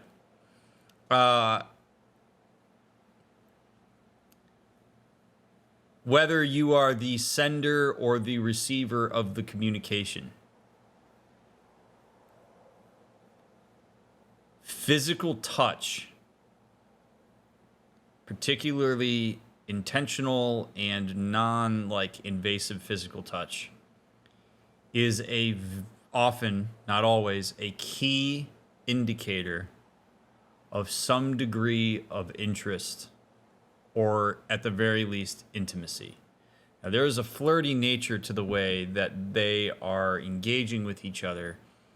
But if you're, sitting on the bus with a person that you've had some degree of interest in, and that person continues to touch your shoulder, or people will find ways to close the gap, sometimes consciously and sometimes not, to indicate that there is not as much of a barrier there as you would conventionally expect in a friendship or a professional relationship in this case. So when she continues to reach out and touch his arm like that, that's a strong indicator of possible interest. And if you're him, one of the things that you would maybe want to check in on with her is, what does it mean that you're doing that? If you're not sure how to read that, you can ask, hey, or say what your experience of it is. Be like, I like that you're doing that, but I want to make sure I'm not reading it wrong. Is there something between us? Don't make assumptions. You can use it as a key to open up the conversation. But speak to your experience of that. Like, hey, you calling me Mr. Cuddly Pants and touching me and stuff. Like, I like that, but I want to make sure that that I understand where that's coming from. Like, are you just kind of a touchy-feely person? Or is there, like, some interest here? Because if I'm interested, then I'd like to let you know that, like, I reciprocate that interest. Or if I'm not, and say, hey, that sends me mixed messages, and I would appreciate if you laid off on touching me. But yes, you can absolutely, if she's touching him like that, that is 1,000% permission and an invitation to have that explicit conversation. Yes. I mean, I think anytime you're picking up on signals that you're having a hard time reading because it's not consistent with what your expectation of the relationship is, it's worthwhile to have that conversation and to ask about it, no matter how awkward it may feel. But yeah, she's absolutely closing the gap. I mean, when she says the inside of me is as soft as a silk pillow, calls him Mr. Cuddly Pants, touched him at least 2 times, maybe 3 while we've been having this conversation with them. Yeah, he could have that conversation with her if he needs to. Absolutely. But because his might be that he doesn't know how to read that, because she's very confident and she's very independent, and it would be hard to know. And so if he likes it or he doesn't like it, it would be helpful for her to know that.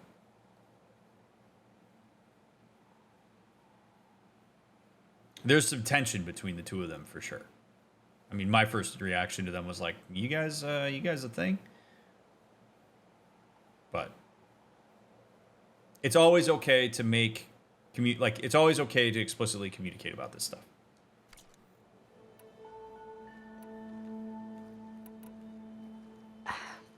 Well, I know you're out. Go, away with you. Always an honor, champion.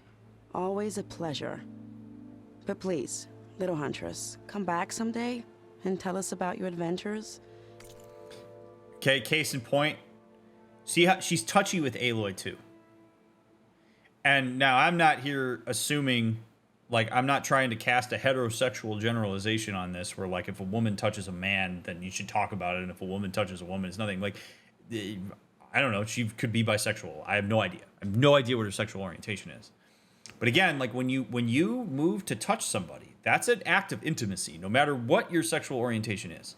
Like, human touch is as close as you can get physically. And it is an indicator of some level of emotional connection.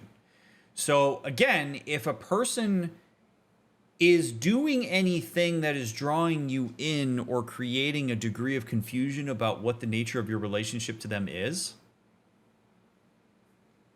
say it. Like, ask the question. Particularly if you're cool with it, like if her touching you is no big deal and you're like, all right, yeah, whatever, I'm cool with that. That's fine. But if you need to get that out there and get that confusion squashed, absolutely do it. And do so by saying, hey, I'm having a hard time reading. Like, are you just a touchy-feely kind of person? Or, like, is there something to the fact that you're continuing to touch me? Because when you do that, I have a certain kind of experience with that, and I want to make sure that we're on the same page about the nature of our relationship. If I can't get in trouble, at least I can hear about yours. What do you mean? I'm hating every second of this whole adventure. All right, let's put our thing together.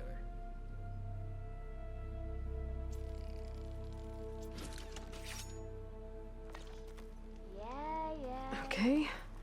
Master override installed. Plus, something new. To store up and release energy. Resonator. Should help in a fight. You finally gonna put your muscle where your mouth is? Don't you have somewhere better to be? Who the hell is that? Good to see you back here, Savior. Thanks!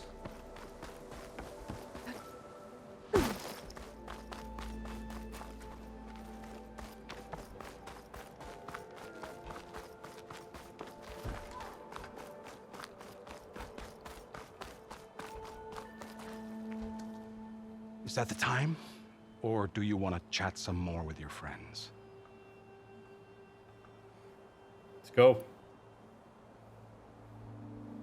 I didn't see Erend, so. I better get going. And if I'm headed west, it sounds like I'll need rite of passage from the Tenakth, as you said. Where exactly is this embassy going to be held? Past the Daunt, the canyon that marks the western border of the Sundom. You'll find the fortress of Barren Light at its farthest edge. The embassy will take place just beyond its gates. It's a long march, a fortnight on foot. A couple of days hard riding should get us there. Actually, it might be better to rest here tonight. Head out in the morning. Of course. I'll arrange it.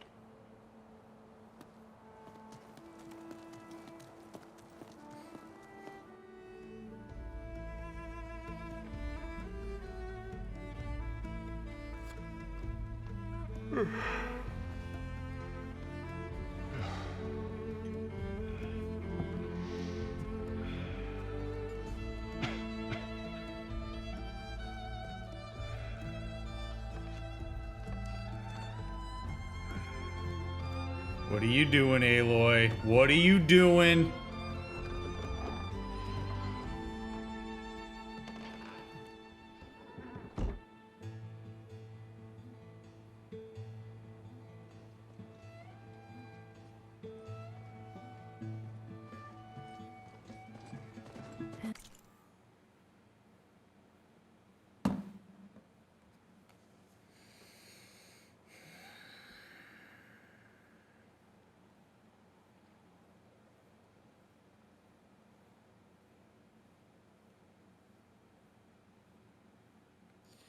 At some point, this is problematic behavior. If Aloy wants to maintain any kind of connection with the people around her.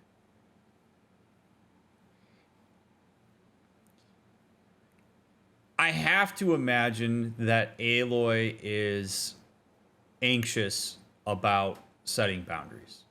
Whether it's because she's worried about disappointing people or whatever the reason. There is something that is constraining her from just saying, I'm gonna go do this by myself. And being very firm and clear about her intentions on that. Her ghosting, especially now, is an act of avoidance for attending to that anxiety. She's not attending to the anxiety. She is running away from it. She's ghosting because she perceives it to be easier. The problem is, she is reinforcing that it is difficult to navigate that anxiety. It is difficult to navigate the fact that maybe there are people that exist in the world now that would like to support her. This is her again making a decision for herself and others at the same time. And this is gonna really hurt her interpersonal relationships over time because it's a sign of disrespect. I don't respect you enough to look in your face and set the boundary. I don't respect you enough to give you the opportunity to respond or to engage with your own autonomy. I'm going to make decisions for you. I'm going to leave you to an unknown rather than being clear about where I'm coming from and what I'm trying to accomplish. You know, if she intends to go out west and never talk to anybody again and burn those bridges, then fine. But if she has any monicum of desire to maintain a relationship with these people, she can't keep leveraging this idea that people will just find it in them to understand. She also really shouldn't be setting up a dynamic where in order for people to prove that they support her, they have to chase her. Which I think very well is a possibility. Not a healthy dynamic.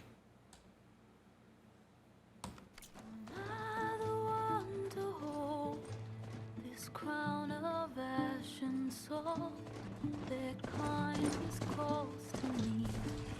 I have to block it out. My voice has grown so somber. These words don't seem like mine, but the iron won't subside. No matter what I try.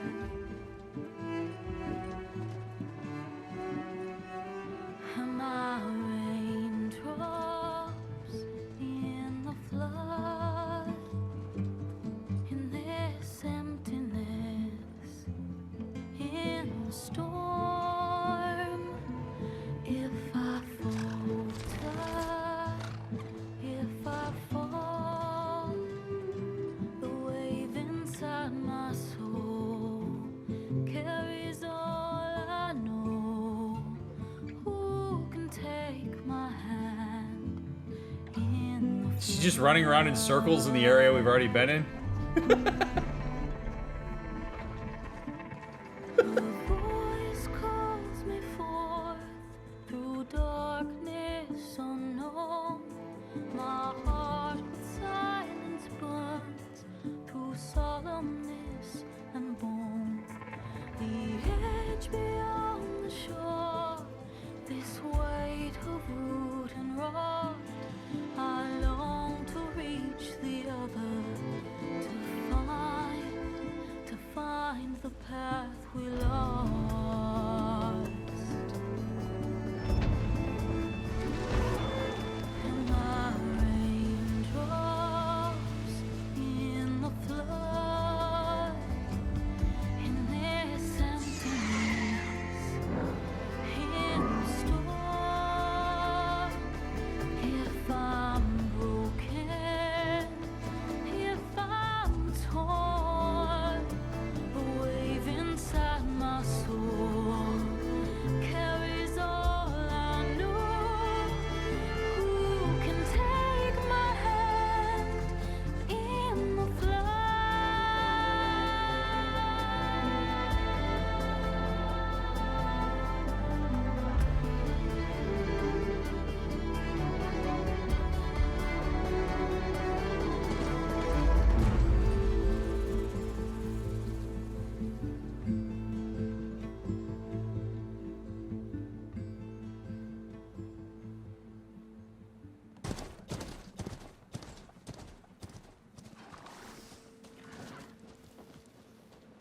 Sparks to steel.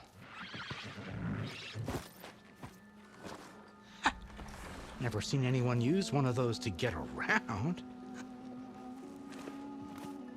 Is that how I get to Barren Light? Yes, I mean usually, but not today. Not yet. And why is that? Well, the Daunt. The whole valley. It's infested with machines.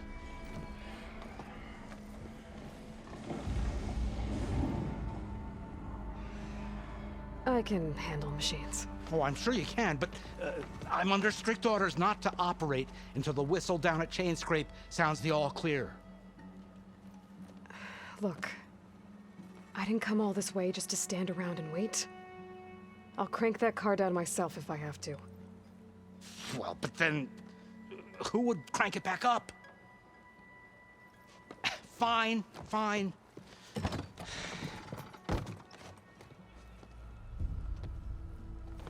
Damn, that dude's putting his Okay, look.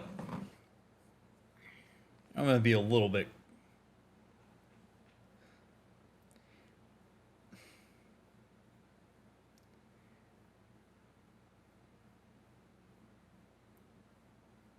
Something that Aloy needs to realize, as do all of us, particularly those of us that hold positions of privilege, is that this guy may not have the luxury of breaking boundaries because what you're doing is something you believe is more important.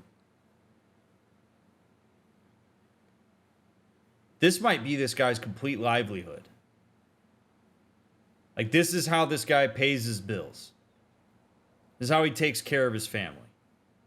Is to guard the elevator and ensure that it only operates when it's been deemed to be safe to operate. And Aloy coming in here like a battering ram and saying, I don't care what I have to do, I'm going down that elevator, get out of my way, you piece of shit.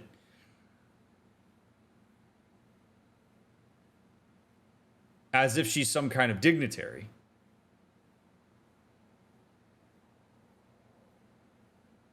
Is really just not sensitive to the fact that she's putting this guy in a potentially compromising situation. Like, could this guy say, no, you can get on this elevator and pry it out of my cold, dead hands? Sure. But exerting that kind of pressure on this guy and making him put his ass on the line because with no information at all about what she's attempting to do isn't cool. And it's a real lack of awareness of the different levels of hierarchy and dynamic that are present in the world that Aloy lives in. Like, she's kind of being a Karen here.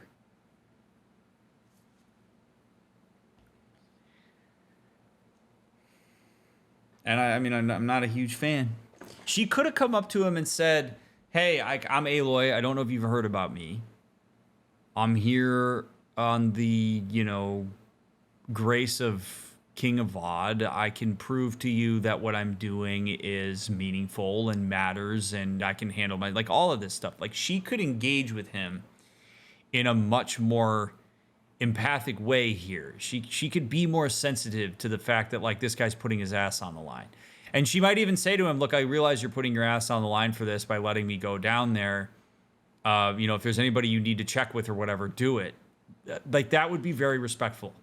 How do you treat people that you perceive to be subordinate to you is a really important reflection of character. I do not like the way that Aloy handled that. Though, should anyone ask, it might be best to say you forced me.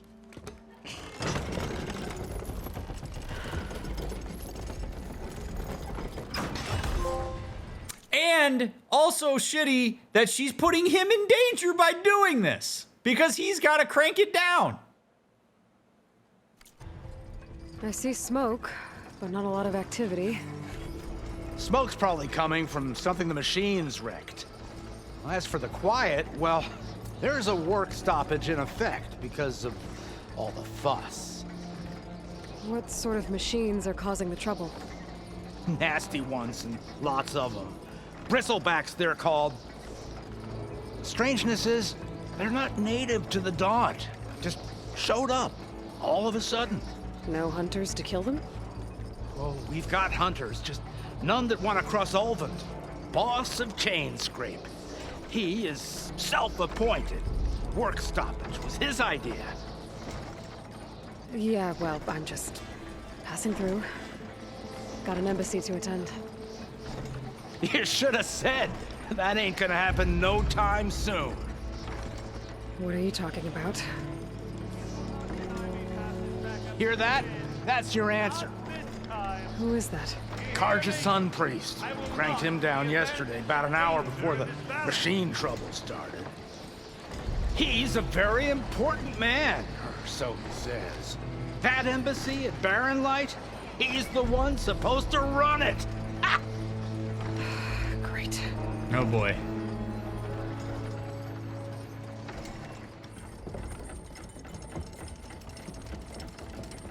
If you don't do as I say immediately, the Sun King himself shall hear of your insolence. Thanks to you, I was forced to spend the night shivering in the tent, exposed to attack. I might have died. Oh, me you refuse to transport, but not this... what? This Nora girl? This savage? You gotta be ready for this, Aloy. You gotta be ready for this. Because even this is a real phenomenon here.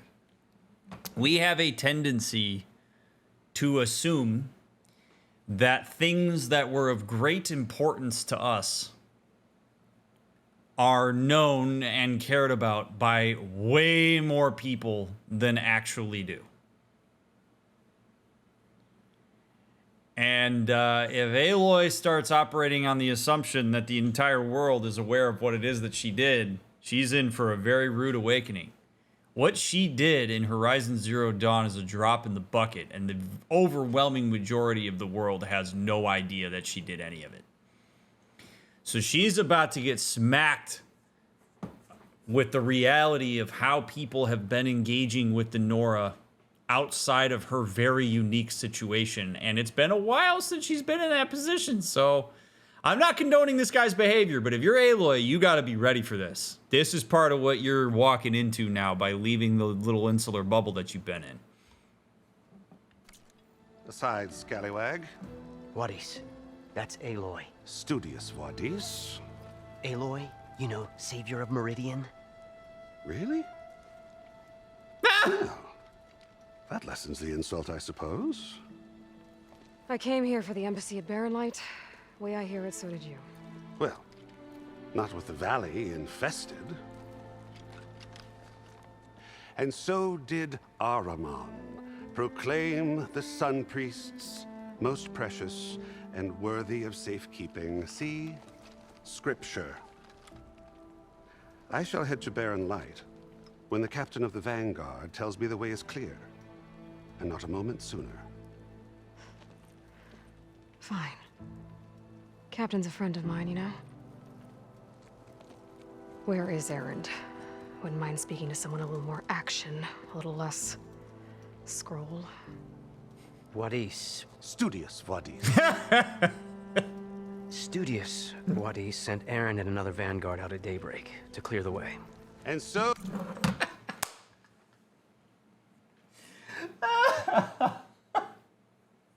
Oh my god. Okay. All right.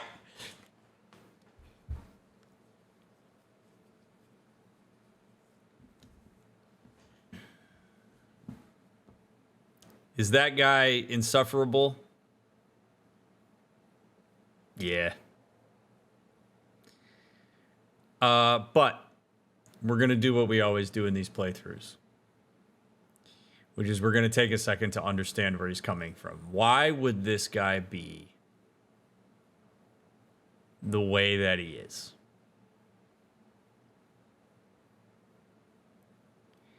It is very likely that he does not have much alternative representation for that role.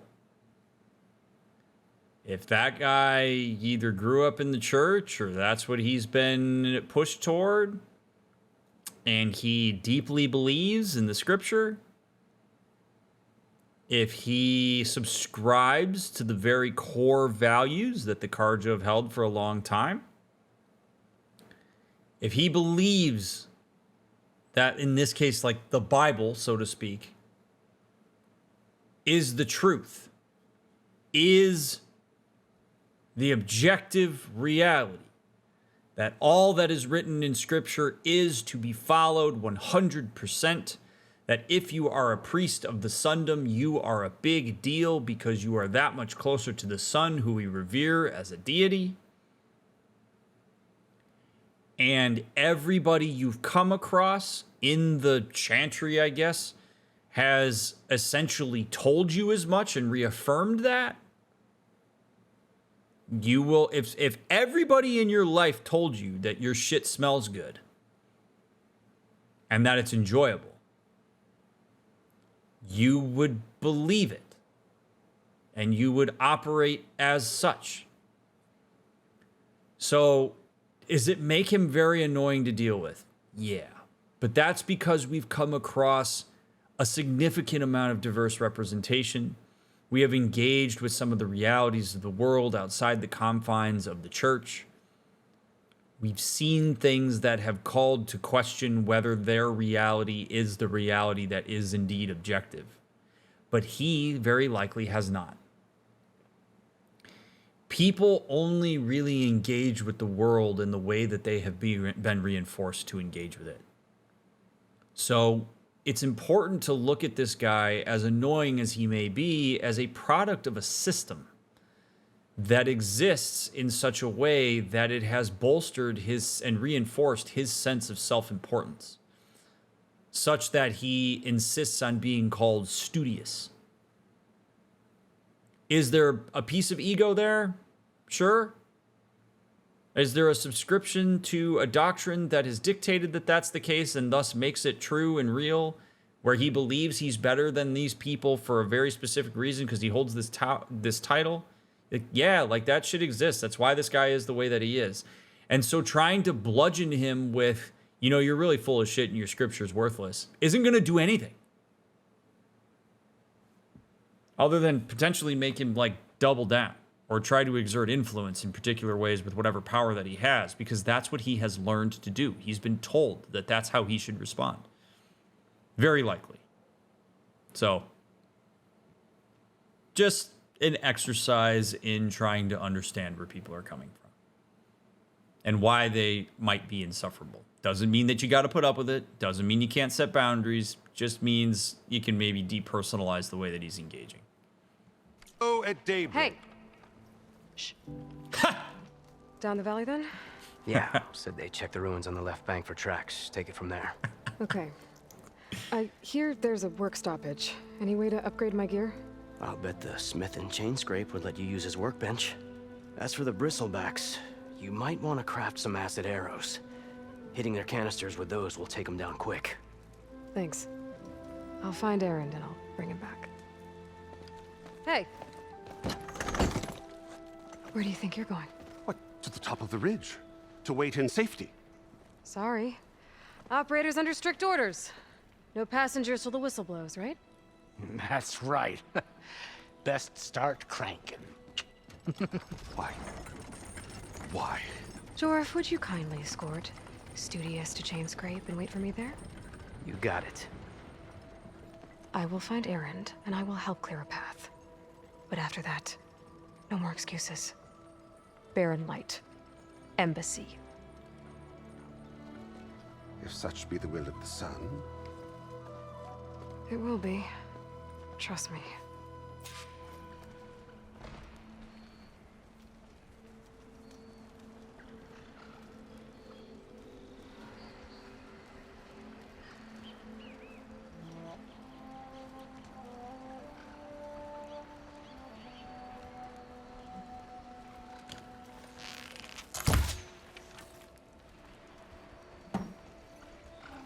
That was, yeah.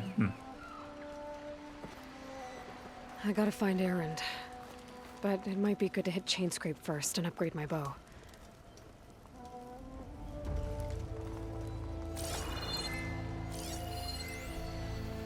Commander's Mandate. Scroll. A short scroll of parchment with an official seal. By mandate of Commander Nozar, all residents of the Daunt are herewith informed of the following.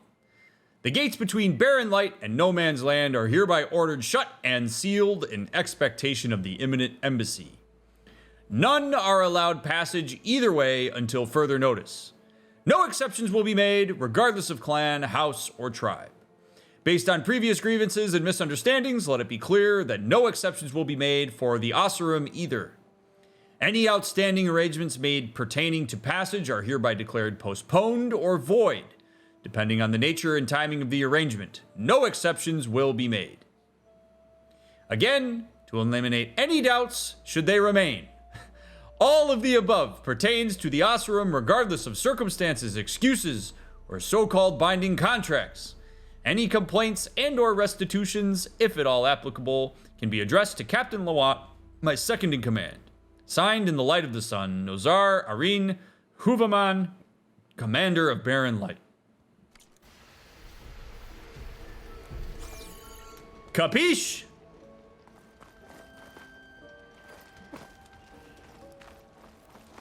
If you'll excuse me, I need to contemplate. Probably should have dressed better before you came out here, big guy. I'll get us packed up and move us along. Oh, baby. Upgrade the bow and find Erend is gonna make for an amazing part 3. YouTube, thank you so much for taking the time to watch part 2. I hope that you enjoyed it. I certainly did. We had a lot of good moments to talk about there. I hope that my thoughts were meaningful in some kind of way. As always, please make sure you leave a thumbs up, leave a comment if you'd like. Just don't post any spoilers, please. Come follow us, hang out with us on Twitch sometime. I'd love to have you here. It's been a blast. I cannot wait to see how this unfolds. I realize this is probably going to be a very long playthrough, given how long it's taken just to get through the tutorial. But hey, it's great, and I hope you'll join me through all of it. So, if you are binging the series, I'll see you soon in part 3. If you're waiting for the next one to come out, we'll get it out to you as soon as we can. Appreciate you. See you on the next one.